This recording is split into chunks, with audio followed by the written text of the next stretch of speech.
My phone is buzzing, vibrating. I bet that means there, that's Sam saying we're live. That magic moment. Boy, was that off key. How is everybody?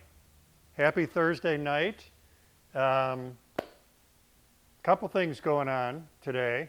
As always, thank you to our sponsor, Tight Bond, who brings us free for you. They underwrite it so that it's free for you folks. The other thing is we did a sweepstakes. You know, when I was a child, I always thought that was sweet steaks. But we did a sweepstakes, and we gave away a bunch of tools. So we do want to say, so a couple things here. We want to say thank you to the following companies for participating in the sweepstakes. Woodmaster, and their prize was a planer. Safety Speed Cut, and their prize was a panel saw. Woodpeckers, which was a precision square collection. Armor Tool, which was a bench. You probably have seen the armor bench here in my shop. Grizzly, and Grizzly kicked in a 2-horse portable saw, and Lee Valley Tools kicked in a $250 gift card. So I don't have names, but if you are a winner, you'd be notified by email. So peek at your email and see if you have any notifications there. I want to show you something because I'm excited about it and I get to do that. I had this printed via Amazon. So some of you who maybe watch my stuff, Instagram or Facebook, know I do like going out and taking pictures of the moon. So this was the super moon just 2 weeks ago or so. The last super moon of 2020, in fact. So I took this picture and I found a provider via Amazon, 24 by 16 print that cost me under 30 bucks. It was like $28 and change shipped to my door on canvas. And man, I love it. I just can't, I've been staring at it all day in here. I just can't get over the reproduction quality that came in the print. It's just, I love it. It's very, very cool. All right, enough about me. Come here often? Let's see if we have a question or two. I'm building a farmhouse table and wondering what kind of joint I should use to join the leg to the apron. Lots of options. You could do mortise and tenon. That'd be very traditional. You could do dominoes or some other form of loose tenon. A domino and a biscuit and a dowel are all form of loose tenon joinery. So you could do loose tenon joinery where you on your own cut the hole, create the loose tenon. You could do BeadLOCK, that's a Rockler product, dominoes, biscuits, dowels, lots of leg to rail options there. Good quality, good price biscuit joiner. Porter cable 557 is what I use in here. I've been using it for years and years and years. It does everything I want it to do. Why is my resin still sticky after 3 days of drying? I'm pretty sure I added the right amount of hardener to the resin. Any thoughts? So, a couple things. Are you using the right resin for what you're doing? Tabletop formulations are different than deep pour formulations. Maybe there's something going on there. The other thing it is very interesting with resin is some of them are mixed by volume, which would be, if it's 1-to-1, use 2 ounces of resin, 2 ounces of hardener. Others are mixed by weight. And in that case, 2 ounces of resin does not weigh the same as 2 ounces of hardener. So I would go back and double check the instructions and make sure that nothing went wrong there, where either one, you know, if it's a resin that wants to be mixed by weight and you mixed by volume, or it wants to be mixed by volume and you mixed by weight, either one of those could have the opportunity to mess up the result. So that's something to double check on. And other than that, you know, it's not something I have run into environmentally. Some resins do take longer to cure. And I think, yeah, so read, what do the instructions say is demolding time and full cure time. I've got products in here that are 7 days to hit full cure, and they're not still sticky 4, 5, 6 days in, but they're not till full cure till 7. So look at those variety of things. David says, watching your video on mortise and tenon using the router table, the router makes round ends on the mortise and square ends on the tenon. How do you handle this so that the tenon fits perfectly into the mortise? So easiest way to do that, sharpen your chisels. And it's much easier to round a positive than it is to square off a negative. So what I mean by that is you've got a mortise that's rounded on each end, a tenon that's square on each corner. It's much easier to pare the corners off the tenon than it is to try to use a chisel or something to square the corners of the mortise. So a sharp chisel with the, I'm pointing to my vise, which I think you can't see, with a rail and tenon and a vise, and even a utility knife can work in a pinch.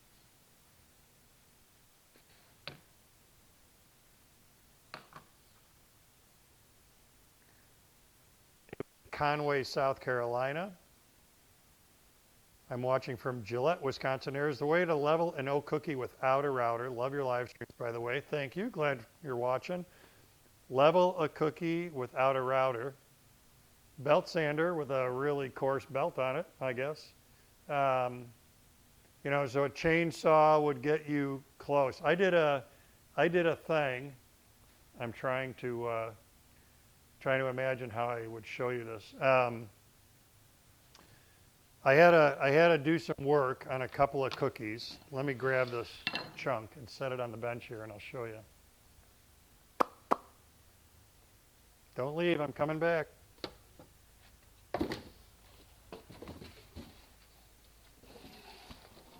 It is a heavy and awkward piece.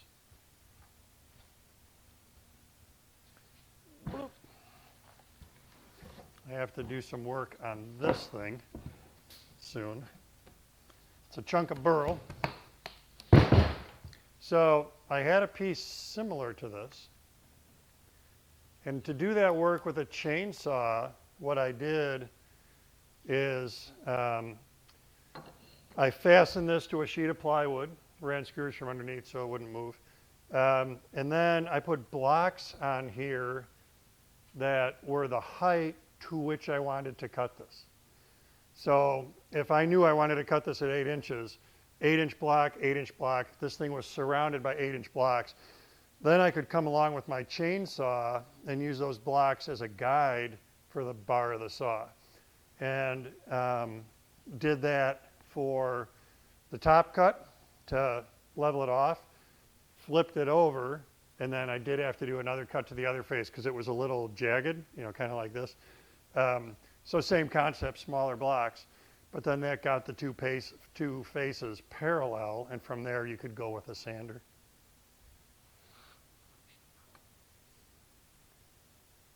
Alex says, I'm having a very time keeping a green birch bowl blank on my lathe. My chuck calls for a dovetailed recess. I don't even get to start cutting before it comes loose. I've tried 1/4-inch sheet screw in the end grain.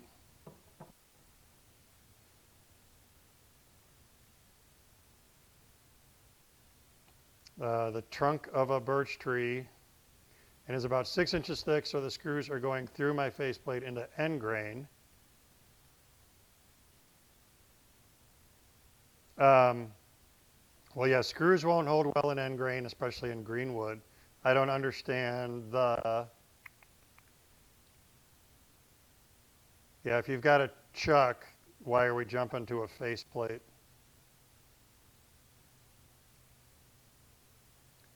Same with the screw center in the chuck is not going to grab end grain. So yeah, I would stick with the chuck. I would do the recess. I would do the recess so that you can use the chuck instead of the faceplate. That'll give you a better bite. And then two, just as a side note, bowls as a rule are not turned from end grain, they're turned from long grain. So if it's a green chunk of wood and you're turning from the end grain and you hollow and shape and everything, there's a good chance it's going to crack significantly as it continues to dry. Shellac says, recently viewed your DVD on setting up joiners and planers.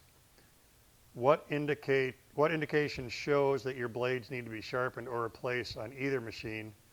When resawing logs, what do you use on the ends to reduce checking on the logs? So first off, so the question is, how do I know my planer or jointer connives are dull? And it's just very performance-based. So what I've seen is that as a general rule, planers and joiners will cut smoothly, and then they'll get to a point where they start to introduce a washboard effect. They start to introduce ripples to the edge or the face of whatever you're doing. The other thing I can tell by, is the machine makes a different sound, especially on a planer where you're tending to cut wider stock. I can tell that it's working harder. There's a little bit more of a slap almost to the sound instead of a nice paring action coming from the sharp knife. And then the other thing you can do is look at them. So this is lathe chisels, bench chisels, plane irons, joiner knives, planer knives. Sharp, what sharp means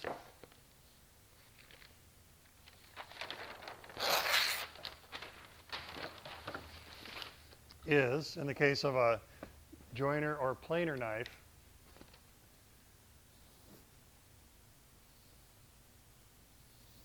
sharp means that comes to a point.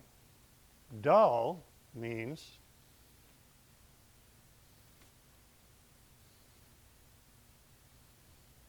that, I'll really exaggerate, that's rounded over.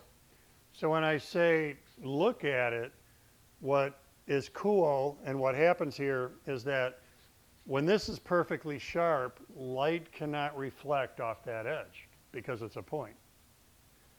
When it starts to dull like this, light can reflect off that edge because now you've got some flatness to it, you've got a face to it.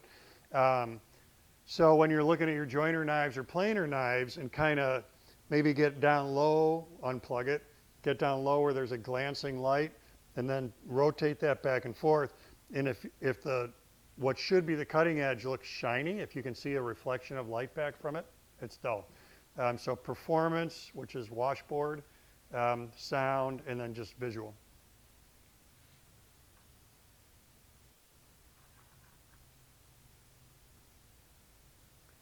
David says, great program, thank you. Looking for my router table. Porter cable 2 1/4 horse is 10 to 24,000.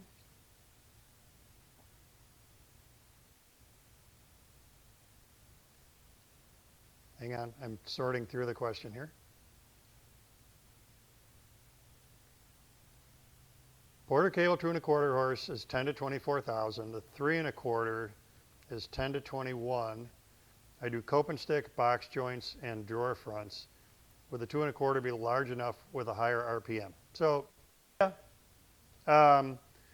And you can even run, so I have run 2 1/4 horse routers, excuse me, are about 12 amp. 3 horse motors are about 15 amp. So in those 12 amp motors, I have even run panel raisers. The big difference is panels that I would raise in 2 passes on a 3 horse router, I'm going to do in 3 passes on the 12 amp 2 1/4 horse router. So for all that other stuff, cope and style, box joints are going to be some kind of a straight bit, whatever else, drawer joints. You won't even notice the difference between a 15 amp and a 12 amp motor. The biggest thing is when you get to larger diameter cutters, maybe a big lock miter, certainly panel raisers, a really large round over bit, that kind of thing. That's where that additional amperage, horsepower, is going to give you an advantage. What is the widest piece of wood you'd glue together before there's warping issue? I've got lumber 8 inches wide for a tabletop. Yeah, somewhere around 8. And, you know, theoretically, if the wood is nice and stable, you can go wider. So that's where your moisture meter pays off. Read the moisture.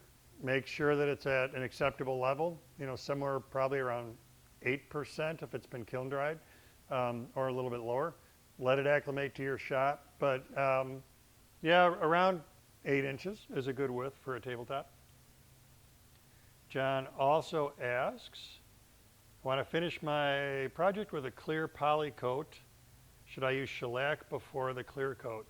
I always do. I always base coat with shellac, and for a couple reasons. My top coat is water-based, and water-based top coats are historically pretty transparent, like they have zero amber to them. So the shellac introduces an amber to the wood, and I like how that looks, kind of a honey color. And then two, the shellac is providing a layer that prevents the water base from touching the wood, so I don't have the grain raise that's coming from water base contacting the material, because it doesn't. Under a coat of poly, I love shellac as a base coat, so I would say yes. I don't see a negative to doing it. It's one more step, but I always use Zinsser Seal Coat as a base coat. So we've got Michael is in Augusta, Georgia. Jean-Francois is in Dorval, Quebec. Max is in Rio, Quebec. I'm sure I did not say that town correctly. Brian is in Sydney, Australia. Mike's in Seattle. Michael has a Delta 12-inch planer, single blade. Wow. Delta 12-inch planer, single blade. I can't picture that. I just sharpened the blade, but still getting tear out and splintering on hardwoods. Any suggestions?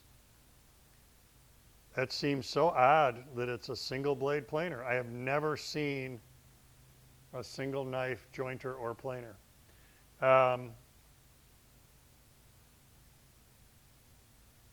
What RPM does that run at? Because it would have to be crazy fast for that to cut effectively. Just sharpen the blade, still getting tear out and splintering. Look to see if there's another knife. Boy, I don't know. So just sharpen the blade, the knife. You sharpened it, or you had it sharpened, because that would be, you know, I would want to double check and make sure it really is sharp. That would be the first thing I guess I'd point my finger at. And then also projection beyond the cutter head. There's a number that the manufacturer would tell you that on planer knives and joiner knives, there's the knife, and then there's a chip breaker right here. And the distance from the tip of the knife to the edge of that chip breaker has to be a defined amount. And that's how much that's what controls how far the knife projects out of the cutter head. So I would check that. I would guess maybe it's out a little further than it should be. I would double check that. 64 Stang is in Port Elgin, Ontario. David is in Tejas. Cleston is in Houston, Tejas. William, Medina, Ohio. Mike says, any reason I shouldn't store my boards on edge rather than flat? Would your answer be different for walnut air dried for 85 years versus pine bought from the box store? Nope.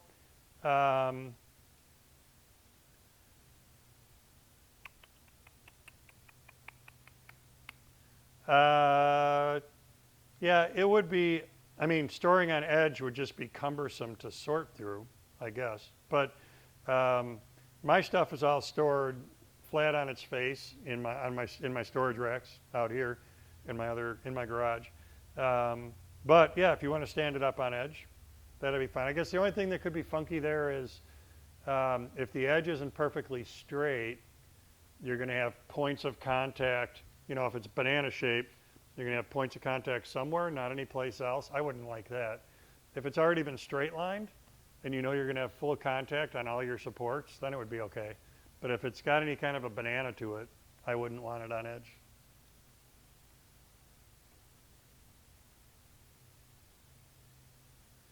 Dave is in Portland, Oregon, and used to live in Waukesha, home of Waukesha Engine. John, working with ambrosia maple, is it necessary to fill the beetle holes with resin, or will clear coat be enough with a few coats? I wouldn't fill them at all. I have a somewhere, I mean it's not here anymore, I made for someone else a jewelry armoire, and it was primarily walnut, but the drawer fronts were ambrosia maple. And I had never tried to fill the holes. To me, that is just an organic part of the wood, and it is what it is, you know. So if you want to, if having holes bothers you, fill them with resin. Clear coat is not going to fill them. If I remember right, they were maybe an 1/8 inch in diameter. Don't ask a top coat to fill that. But my thing would just be leave them and have holes.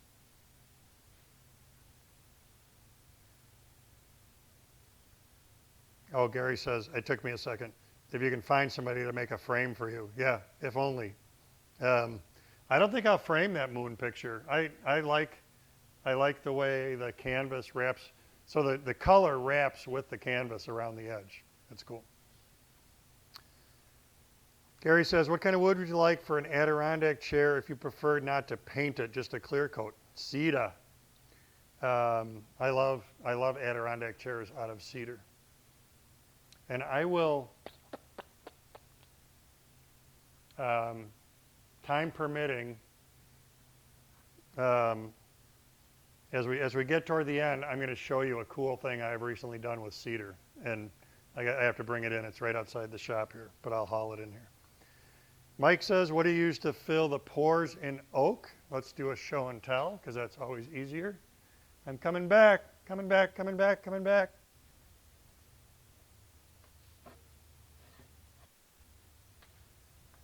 So not just in oak, but anything that's open grain, mahogany. I use Aqua Coat wood grain filler is the stuff. It's the consistency of, when the lid's not stuck,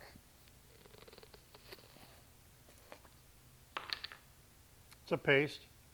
Put it on with a plastic paddle, a plastic putty knife, squeegee the excess off, very light sanding.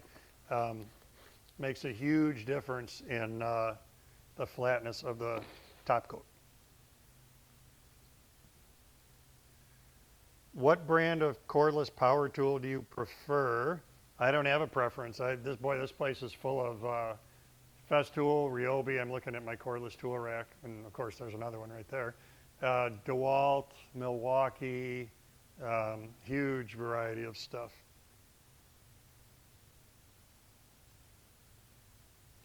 Michael asks, have you used the mortise squares with drill bits inside of them? Do you like them? Any tips or suggestions? You mean a hollow chisel mortiser? Yeah, I own a hollow chisel mortiser, and it was, I bought it, I was building a king size bed in red oak for a customer, big raised panel headboard. It was quite a project. So I bought this specifically to put 3/8 mortises into the corner posts were 4x4s. So I bought that mortiser specifically to punch the 3/8 mortises. And when I set up scrap, oak scrap, and I pushed that down and I cut a square hole for the first time, I was like, you know, this was really pre-cell phone, pre-internet. And man, of course I'm working by myself in my shop just like I do now. And I needed so badly to have somebody to tell that to, because it was one of the coolest things ever. Being able to just shear through that and get a square hole, it was amazing. So yeah, I have used one. I've still got it here. John says, what's the size of your pressure pot? I can tell you in a momentito. The pressure pot, because it's still open on this other page. 2.5 gallons.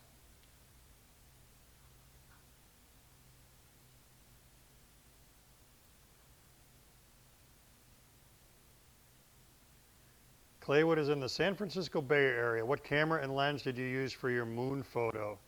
I'll show you my setup because I think it's cool. Hang on, coming back.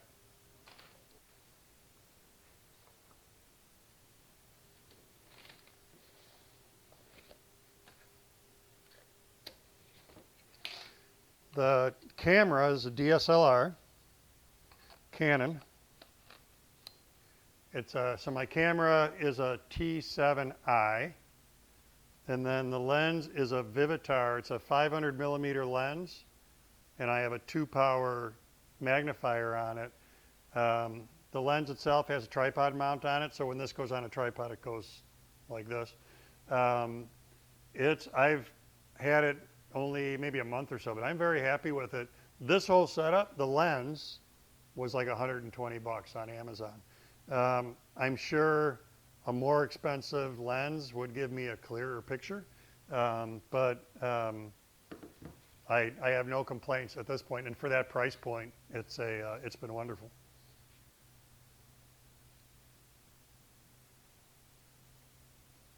Daniel says, what brand of bench chisels did you just show? I can never remember the name of these things. It's HMG or MHG, or you decide if I can get it in focus.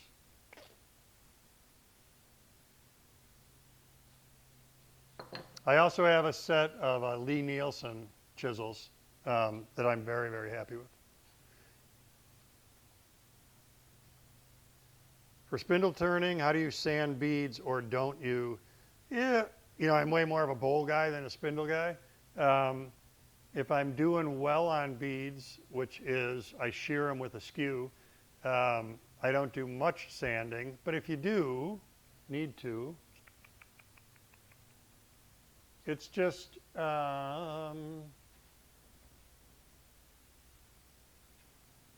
don't actually have any beads on this goblet thing, but this is half a bead. And you would just, as that's spinning, you would just run sandpaper on both sides of the bead.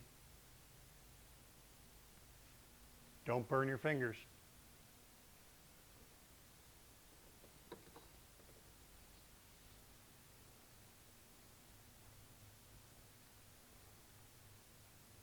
Gregory, making a pepper mill for the first time, good finish the outside.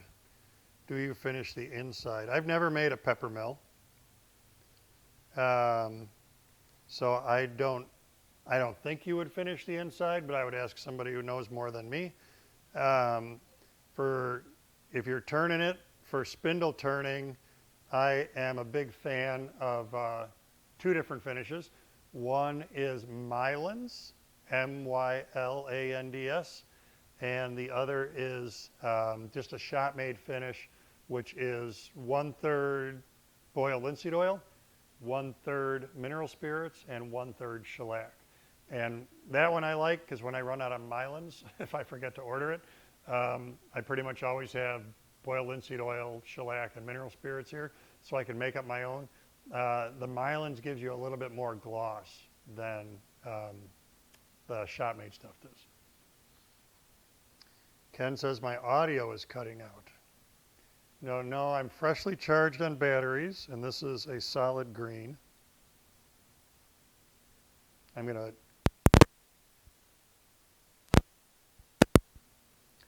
I think part of what happens is when I'm moving around, the sender on my hip gets a little funky. And I know it's probably because I'm walking around a lot. So it's the sender, the microphone I was provided with likes a line of sight thing. So when I'm facing this way and this is forward, facing the receiver, it's pretty good. If I go this way, is that when it starts to cut out? So I get a little distance and I don't have line of sight anymore. What's a good bowl turning lathe? Well, I'm turning on a Laguna 1836, which I love, and I haven't done any kind of lathe evaluation, so it wouldn't. I always say with tools, this is a statistic of 1. I like the Laguna. I haven't tool tested it against the Powermatic, the Robust, the Jet, all the other lathes that are out there. So I'm not saying it's the best lathe. It's a lathe I have and I like it.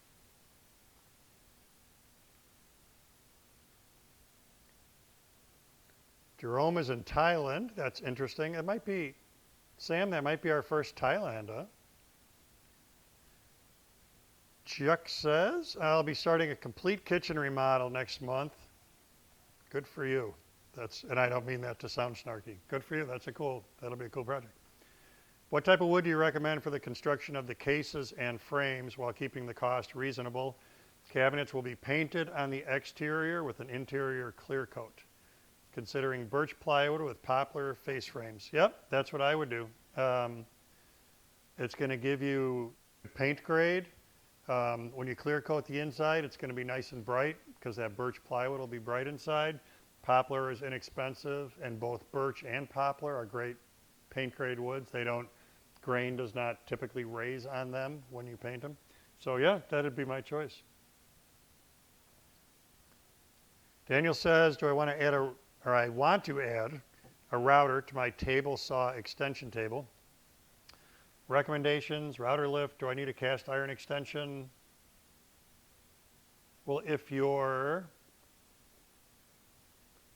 adding a router, you don't want a cast iron extension, right? I've never done this, but I've seen it.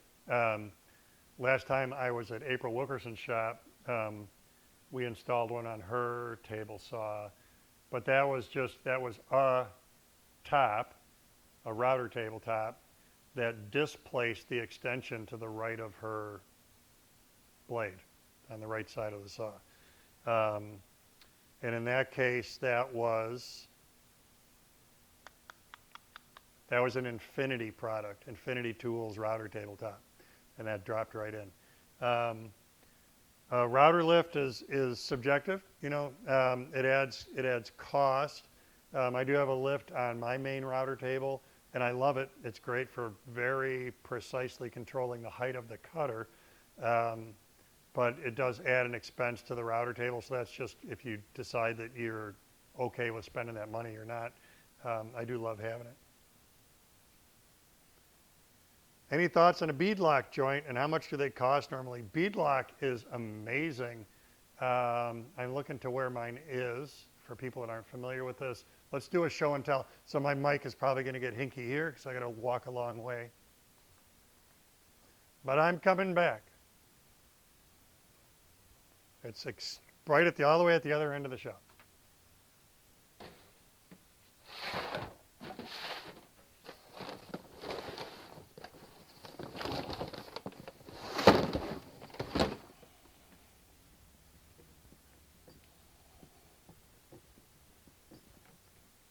Okay. BeadLOCK is a loose tenon product, loose tenon joinery device. And the way it works is that with this jig, which has 3 holes in the top of it, you clamp this to your work.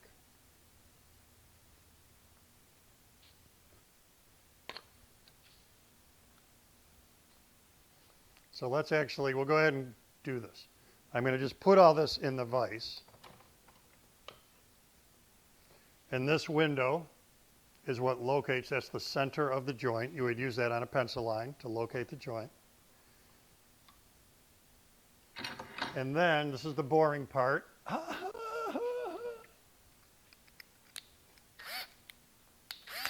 Normally, I would have a piece of tape on this 3/8 drill bit, and then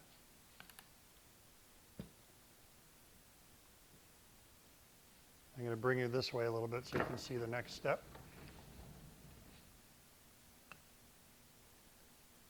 So with this tab here, there's a 3rd hole under it. I can't get to that right now. That's fine. So I'm going to drill 2.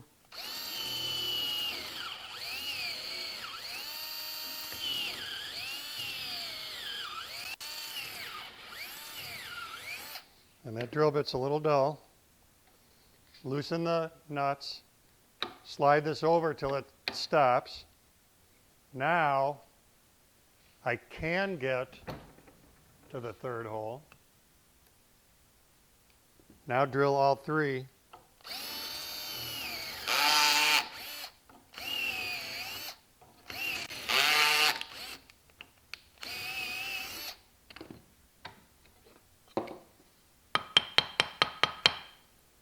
And that's the, that's the result, is that sort of a snowman shape, except that there are 5 holes. And then into that, one would put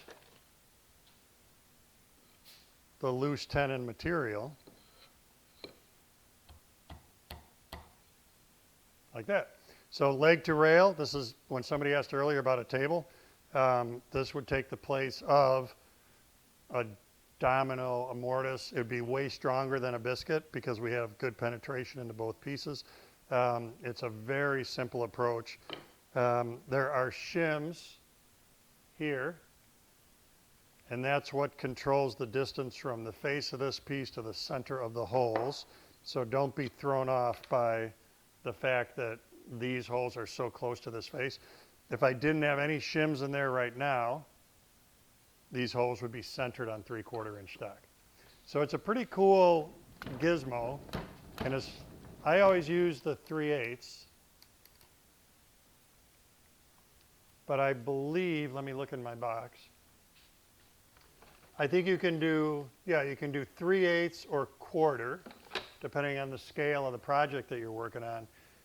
So yeah, it's a very neat system. It's interesting. It was developed by a guy who was an engineer for John Deere down in the Milwaukee area, and he had good success with it. And then eventually Rockler bought it, and they own it now. Gary says, what would you consider a minimum thickness for a workbench top for hand tool work? I'm not a hand tool guy. I think there's a lot of it depends there. How supported is it underneath? How far do you cantilever past the edges? You know, you see a lot of these European style workbenches that are significantly thick hardwood, like maple or hickory or beech. If you really want to concentrate on it being a hand tool, a good hand tool bench, I would find a better hand tool person than me to ask. This bench top is 2-inch thick Baltic birch. It's 2 layers of 1-inch Baltic birch plywood. And it's pretty robust, but it's also very well supported by the frame underneath it. Doesn't cantilever. Where'd you get the awesome burl? I got that from Matt Collins down in near Northfield, Minnesota. Best way to store wood to prevent it from warping? Well, that's where I lay it flat, make sure it's very well supported. My supports are every 16 inches on my lumber rack. So it doesn't have the opportunity to sag in between supports, and then keep it in a stable environment where you're not getting big temperature or humidity swings. Sawdust maker is in Fresno, California. Michael is asking, the wide cabinet below the pegboard, do you have a video or plan for it? I did that for American Woodworker, a really long time ago, probably 2000, 20 years ago. Popular Woodworking bought American Woodworker, and they're republishing a lot of their stuff. So I'm doing a quick search here to see if I can find it for you.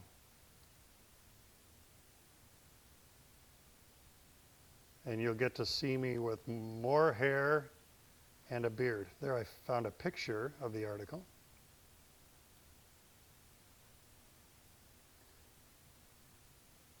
All right, there it is. So I'm gonna do the link for you, but then I'll show you my ugly mug.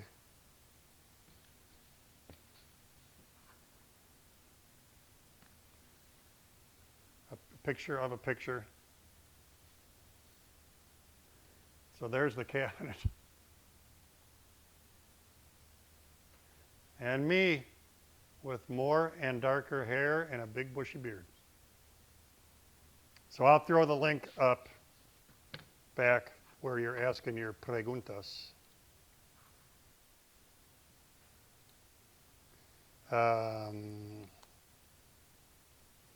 Tool cabinet in George's shop. Control V, enter. There you go.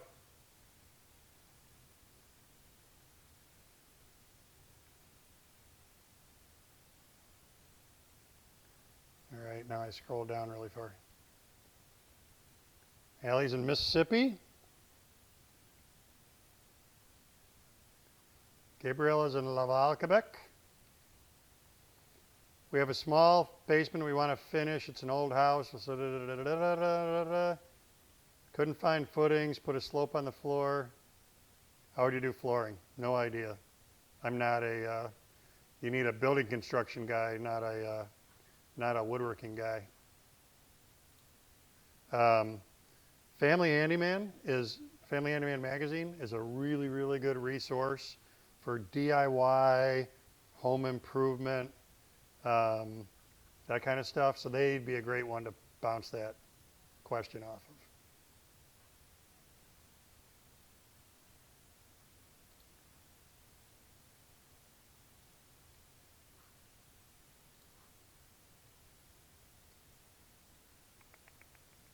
Sorry, I jumped over to YouTube and I forgot. Sam told me last month questions aren't allowed to be posted to YouTube anymore. So I jumped over there to look for questions, which I didn't need to because you can't post questions there.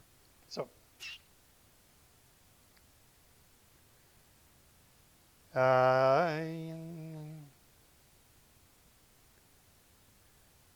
I'm building a router table and plan to use the Triton with the built-in lift, as this is accurate as an independent lift with a separate router or motor. I've used the Triton router a lot. I have never used it, well, I've used it minimally in a router table application where I'm relying on it. I don't remember having a problem with it, so I think you're okay. I mean, it's got some cool stuff. You know, you jack it all the way up and it automatically locks the collet and goes to an off position on the switch. It's yeah, I don't know. I don't remember any struggling, but it wasn't a daily use router for me. I think it was okay.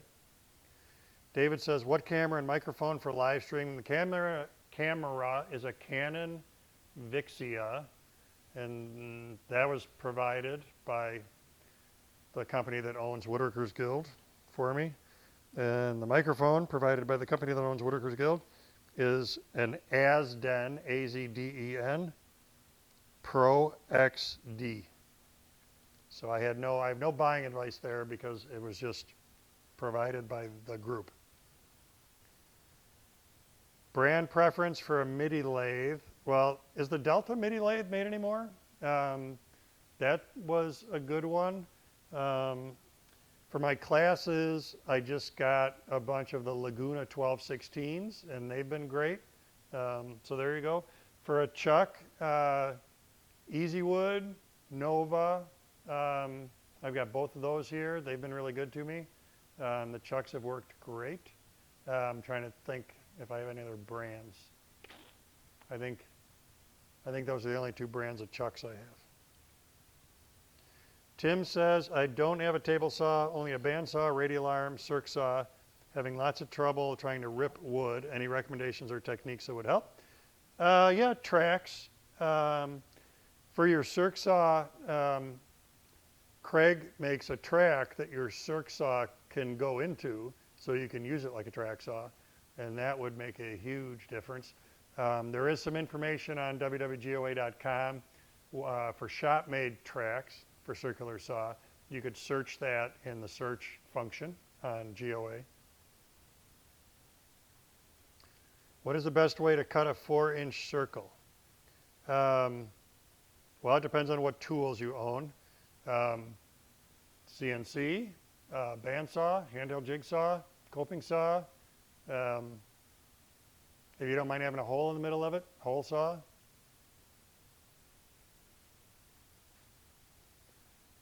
I'm about to build a desk for a bedroom. What type of wood and finish? Big question. No idea. A type of wood that you like and is available in your area at a price that you're willing to pay. That's all over the map. I mean, I've built stuff out of pine, cherry, I don't know, 80 bazillion different kinds of wood. So that one I can't answer. And honestly, finishing goes in the same direction. There's so many it depends there. I spray all my finishes, so I realize I'm spoiled by that. My recipe, we just published this the other day, which is oddly enough called George's Finishing Recipe. There's a video on it. It is a base coat of shellac and a top coat of water-based lacquer. If that doesn't work for you, there's oils, there's wipe-on polyurethanes, there's brush-on lacquers. So there's a lot of, it depends there. You need to just do some research on types of finishes and what fits in with your application methods.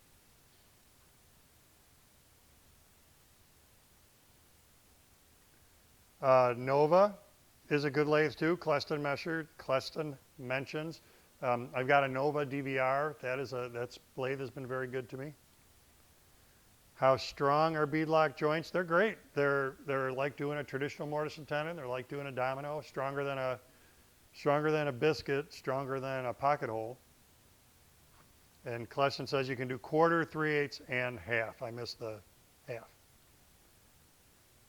Andre says I'm trying to find a hinge to support a fold-down cabinet door with a trash attached. Any suggestions? Do you have a similar door on any of your GOA plans I could look at you're aware of? I don't know that we do. I don't know that we have anything like that available in the can. I'm not quite sure. There's a lot of it depends. So the relationship between the flip down. Am I reading this right? A fold down door with trash attached. A hard time envisioning how the trash part fits into that. But yeah, the relationship between the fold down part and the cabinet is going to affect the hinge. Really, what I would do, companies like Woodworkers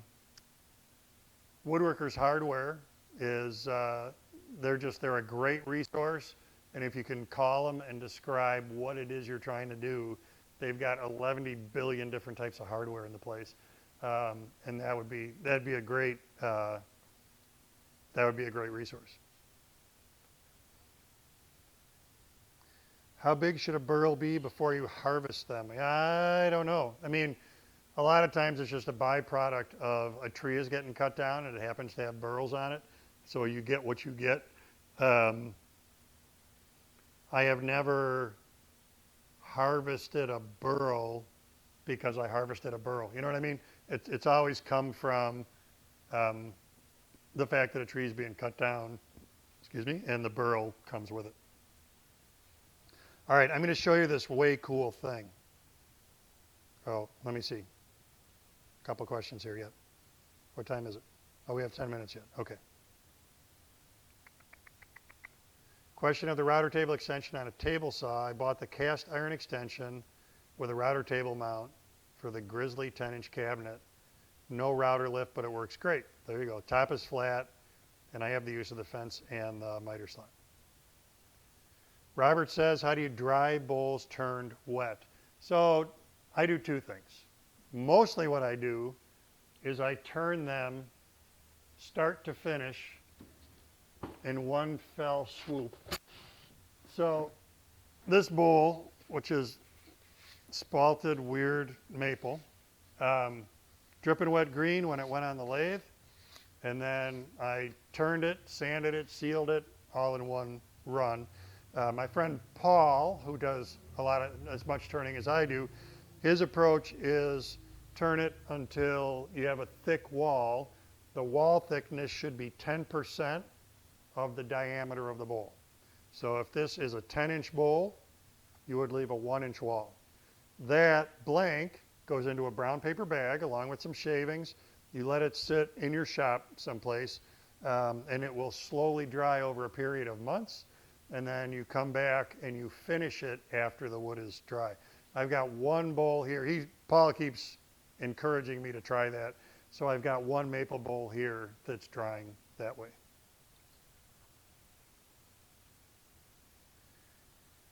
Mike says I was attaching two 1x3 angle on each. My biscuit joiner blew out the side, so I placed a shim on the plate. Any suggestions? So so the slot was too close to the, right?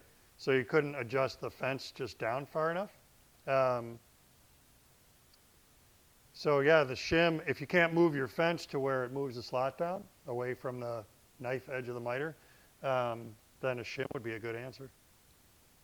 Ron says, I'm considering purchasing a domino joiner, mainly to speed up the process of mortise and tenon joinery. Are they interchangeable in terms of where they would be used, or does the domino have some advantages or contradictions over traditional mortise and tenon?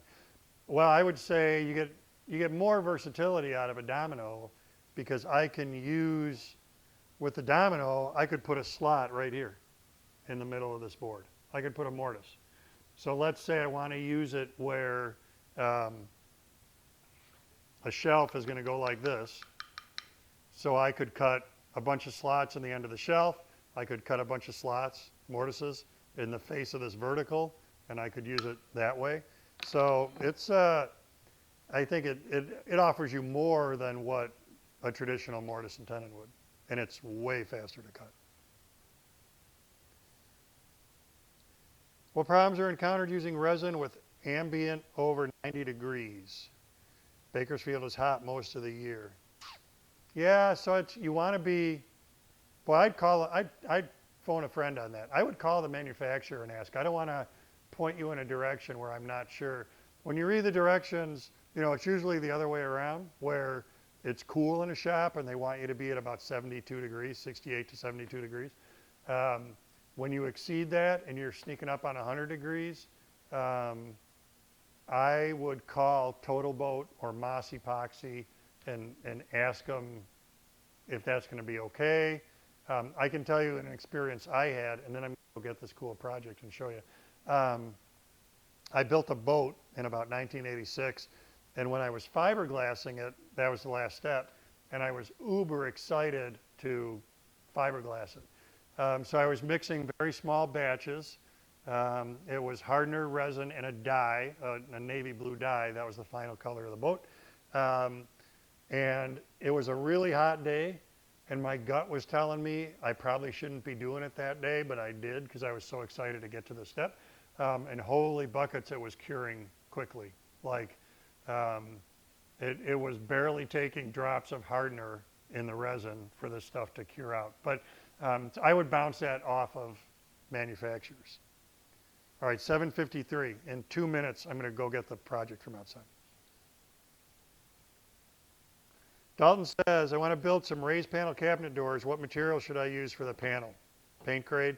You could use MDF. You could use, I once did a whole office suite, a whole set of cabinets, face frames, rails and stiles, raised panels, drawer fronts, everything was MDF. So MDF would be a choice. Poplar, birch, maple. It'd be kind of a shame to paint over maple, but it would work for paint grade. Rudy says, which method do you think still best, Pantorouter versus floor standing hollow chisel mortiser, like the Powermatic 719 plus cut tenon table saw bandsaw?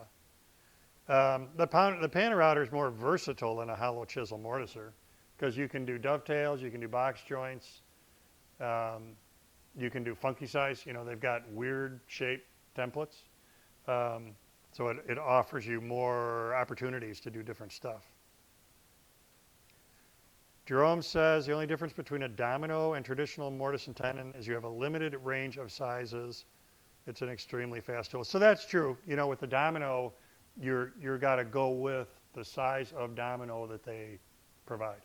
But then you look at, do I need the 500 or the XL, and that's part of your buying decision, is what size joinery are you going to be doing? And then two, you can do multiples. So where maybe if it's traditional mortise and tenon, you do one beefy tenon, where with a domino, you do two dominoes. What is a good woodworking store? Rockler, Woodcraft, where do you live? CU Wood Shop in Champaign, Illinois, Woodwork Supply in Ohio, Klingspor in Carolinas. Yeah, there's a lot of them. Delbert says, where'd you get your face mask with the fan for the lathe? That is a Trend Air Shield Pro.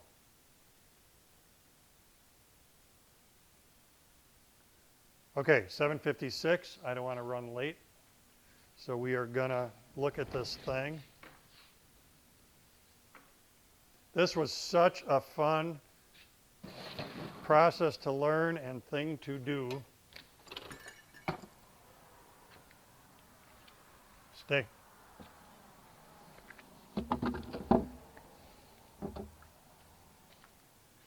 Do, do, do, do, do, do, do. The ends there are plastic. Ignore those. This part, name that wood, and if you watch my Instagram and Facebook, Vondriska Woodwork stuff, you don't get to guess because you would have seen it on there.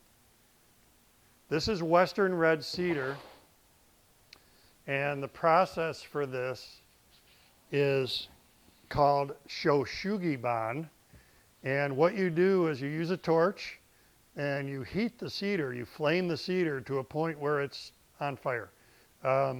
You char the heck out of the face of it, then you brush the char off, and then you got to clean all that dust off either with an air hose or spray it down with water. And after that, you oil it with boiled linseed oil, and this is what you have. It will gray a little bit over time, but what that process does, even in the absence of linseed oil, is it leaves the cedar weatherproof or weather resistant, bug resistant, mold resistant, and fire resistant. So I'm no expert in this process. I did it one time. I made 2 of these benches. But it is very interesting. It's a centuries old Japanese process. Google it. It's really, really cool. I did do a short video on this that'll eventually end up on Woodworkers Guild. But it's one of the neatest new things I've done in a really long time.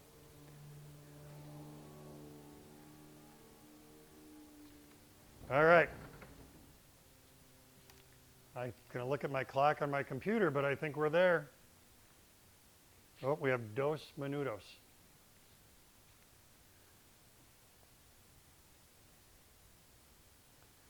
How to dry wood in a microwave. I think we have a video on that. It's by Guess and by Golly.